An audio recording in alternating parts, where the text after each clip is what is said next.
Bonjour à tous, bonjour à toutes et merci de nous retrouver ici à la Grande Pagode du Bois de Vincennes, dans ce lieu exceptionnel pour une émission que nous avons souhaité consacrer à l'effort juste, une étape essentielle dans le noble sentier octuple enseigné par le Bouddha Shakyamuni. Alors en quoi consiste cet effort juste? C'est ce que je vous propose de voir dès à présent avec notre invité, Ajahn Sundara. Ajahn Sundara, bonjour. Bonjour Aurélie. Vous avez rencontré votre maître Ajahn Sumedho en 1979. Vous avez ensuite rejoint peu de temps après la communauté monastique de Città-Viveka, donc c'est dans le sud de l'Angleterre. Et alors toujours dans le sud de l'Angleterre, vous avez été une des moniales fondatrices de la communauté d'Amaravati. Et donc aujourd'hui, vous dispensez des retraites en Europe, mais aussi en Amérique du Nord. Merci d'être avec nous aujourd'hui. Alors, pour commencer cette émission, est-ce que vous pourriez tenter de nous dire ce qu'est cet effort juste? À quoi renvoie cette notion?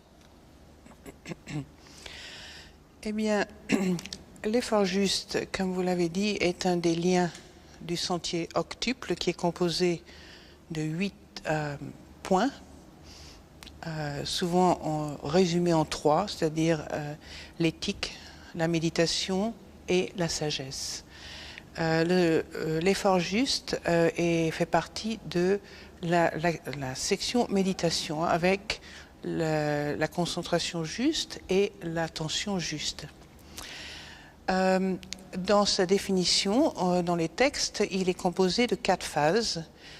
C'est l'effort de prévenir des états mentaux, des pensées négatives, néfastes, et malsaines, de surmonter des états malsains, négatifs, néfastes quand ils sont surgis dans notre esprit, de cultiver ou développer des états mentaux positifs, sains, et de maintenir, la dernière phase de cet effort juste, c'est de maintenir ces états mentaux positifs et sains.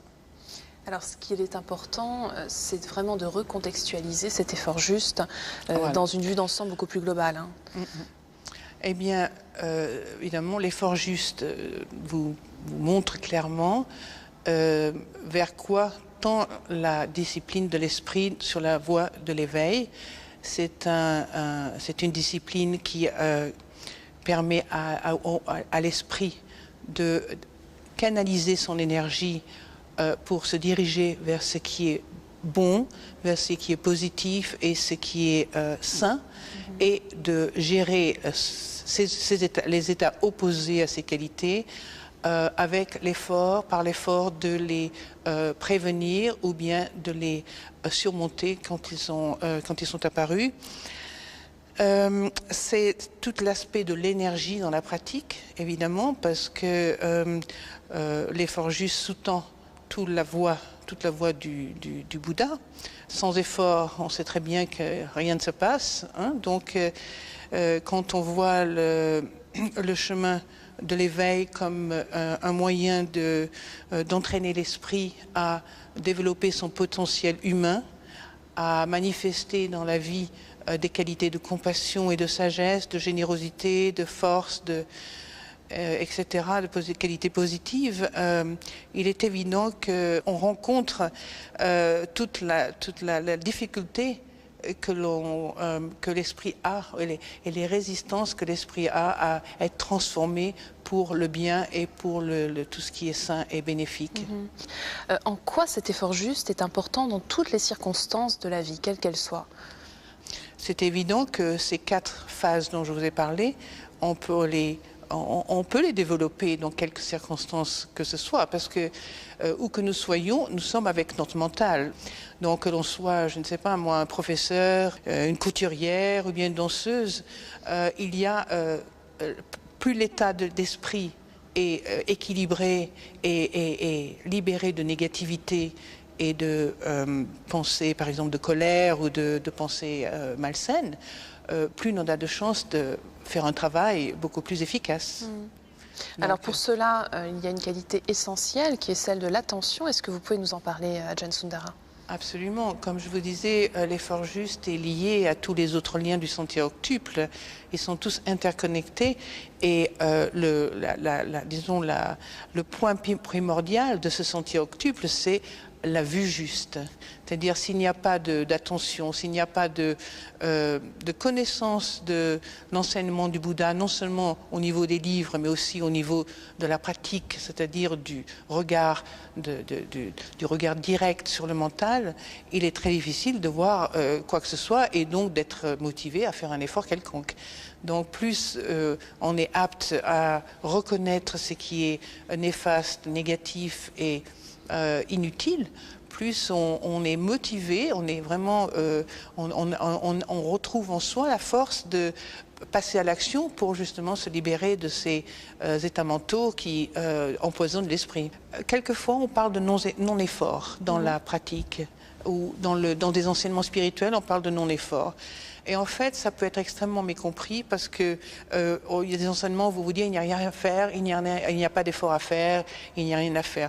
En fait, c'est ridicule. C'est simplement l'effort est toujours là. L'effort est une constante dans la pratique, mais il y a aussi un effort qui est plus subtil où qui est plus équilibré, où il n'est pas nécessaire d'offrir une forte énergie pour arriver à un résultat.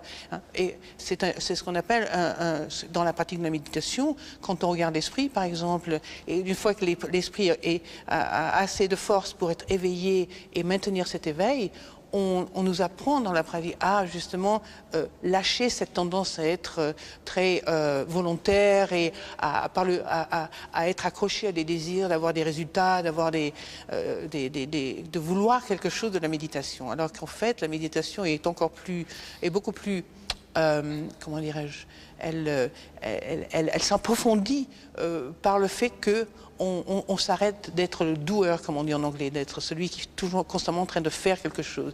C'est plutôt cela qui signifie ne pas faire un effort inutile en quelque sorte.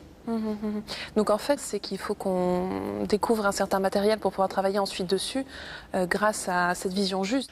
Absolument, mais disons la vie elle-même est le matériau avec lequel on travaille, que ce soit la vie intérieure de notre esprit ou bien la vie qui nous entoure, la vie quotidienne, le travail que l'on fait chaque jour, ce sont les occasions de notre pratique.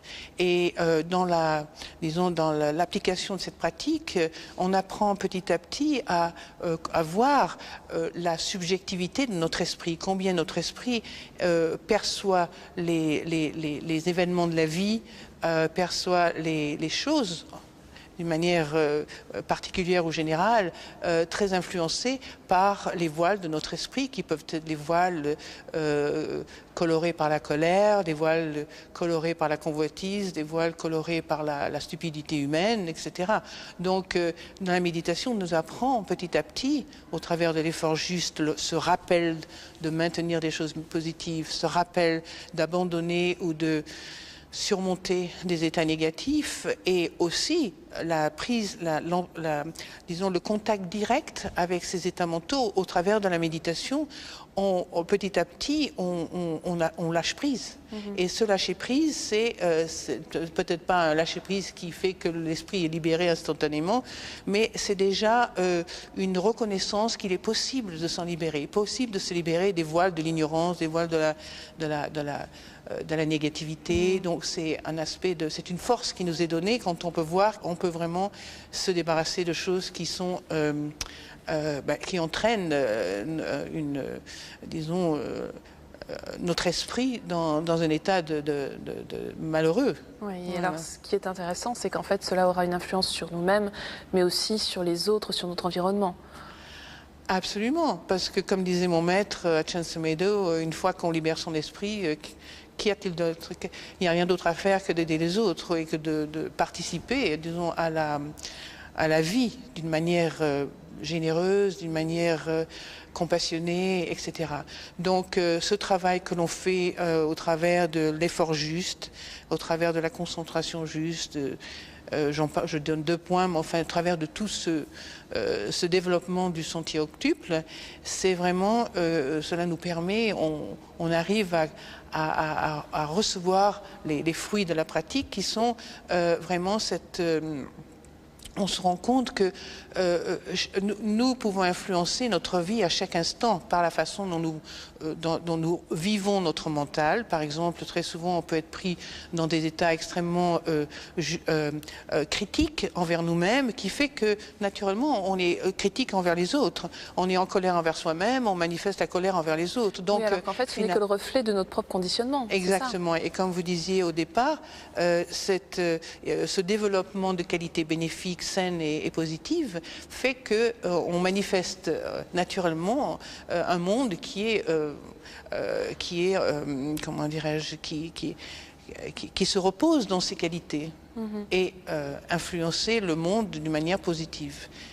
Et non seulement le monde, mais ça inclut évidemment nos relations, notre travail, notre vie sociale, notre vie familiale, notre vie professionnelle, etc. Donc, plus on pratique, plus on se rend compte que soit les autres... c'est pas aussi séparé que cela semble par la perception d'un corps séparé. Alors nous verrons plus concrètement la semaine prochaine justement comment mettre en pratique cet effort juste. Bon, c'est loin d'être évident, on le verra, mais on tentera quand même de s'en approcher. J'aimerais juste pour conclure cette émission que vous nous disiez un petit mot sur l'ego justement, auquel finalement on laissera peut-être moins de place si on arrive à concrétiser cet effort juste, Ajahn Sundara. Ah ben, l'ego, c'est le grand mot du bouddhisme.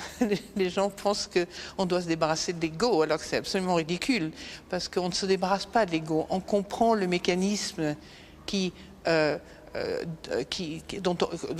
l'on nomme ego. L'ego, c'est une masse d'habitudes, une masse d'histoires du passé, de conditionnement, de ce à quoi je me suis identifié depuis peut-être ma naissance. Donc, l'ego, plus on comprend cette structure d'habitudes et de conditionnement, plus on se rend compte que c'est relativement vide et que nos pensées, nos sentiments, nos souvenirs, tout ça étant constamment éphémère et transitoire. Où est l'ego? Qui est moi? Qui est cette personne que j'appelle moi et qui est en fait un flot constant de pensées, d'idées, Et donc, plus on pratique, plus on se rend compte que, pour répondre à votre question, il y a moins de place pour l'ego. En fait, il y a moins de place pour l'illusion de cet ego. Hein? Il y a moins de place pour se faire prendre dans l'illusion d'une entité permanente, d'une entité solide, d'une entité qui doit être défendue, qui doit survivre, qui est prise dans la peur, etc. En fait, petit à petit, on apprend à se détendre et à se reposer en confiance dans un esprit qui est, comment dirais-je, entraîné à connaître le calme, à connaître la paix intérieure et la clarté surtout de l'esprit. Très bien, écoutez, je vous remercie infiniment, Ajahn Sundara, et donc on se retrouve la semaine prochaine pour voir plus concrètement comment faire. Merci. Merci. Et si vous souhaitez aller plus loin, voici quelques livres que nous vous proposons. Tout d'abord, Les 8 marches vers le bonheur de Bhante Nepola Gunaratana, un grand maître de la tradition des moines de la forêt, préfacé par Arnaud Desjardins chez Albin Michel. Sermon du Bouddha de Mohan Vijayaratna dans la collection Point de Sagesse des éditions du Seuil. Vous y retrouverez la traduction intégrale de 20 textes du canon bouddhique, recueillis au 5e siècle avant Jésus-Christ, avant d'être transmis oralement puis consignés par écrit quelques siècles plus tard. Et enfin, Sangha ou la communauté bouddhique de Christophe Ricard chez l'Harmattan. Vous découvrirez ici les principes qui régissent le Sangha ainsi que ses caractéristiques à travers les différentes traditions du bouddhisme. Vous pouvez revoir cette émission pendant toute une semaine sur le site de France 2 en consultant plus.fr, rubrique France 2. Je vous souhaite une très belle fin de journée. À dimanche prochain.